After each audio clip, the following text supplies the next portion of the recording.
Bike அட்வான்ஸாக இங்கே இருக்குது சார். மொத்தம் 3 பேர், 2 பேர் ஃப்ளைட்டில் வரான், ஒருத்தன் அட்வான்ஸாக இங்கே வந்திருக்கிறான். அவன் தான் அந்த பைக் இங்கே வச்சிருக்கான். போகும்போது பைக் அங்கே நிறுத்திட்டு போயிடுறானுங்க ட்ரெயினில், ஏர்போர்ட்டில் வெளியே அது ஒரு இடத்துல. அதனால தான் அந்த 2 வீலர் ஸ்டாண்டுன்னு சொன்னேன் இல்லையா, ஸ்நாச்சிங் நடந்தோடனே எல்லா 2 வீலர் ஸ்டாண்டையும் செக் பண்ண சொன்னது அதனால தான்.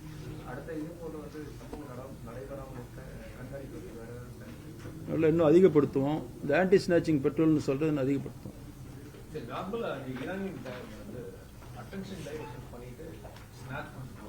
அப்பயே கொஸ்டின் லீக் ஆயிடுச்சு. பொதுவாக நாம் இதுவரைக்கும் ஈரானியன் கேங் பிடிச்சது எல்லாமே அட்டென்ஷன் டைவர்ஷன் தான். இது ஸ்நாச்சிங், இது வேற கேங். அது பார்த்தா அந்த மாதிரி தான் தெரியுது, கண்ட்ரி மேட் பிஸ்டல் மாதிரி தான் தெரியும். ஃபேமிலிக்கு இன்ஃபார்ம் பண்ணிருக்கா வராங்க. பாடி ரவுண்ட்ஸ் அவன் சுட்டது 2, மீது எவ்வளோ இருக்கணும்? 2 தான் வச்சுதான். அதான் ஒரு திருவான்மியூர் இன்ஸ்பெக்டர் அண்ட் டீம், அவரோட எஸ்ஐ 3 பேர்.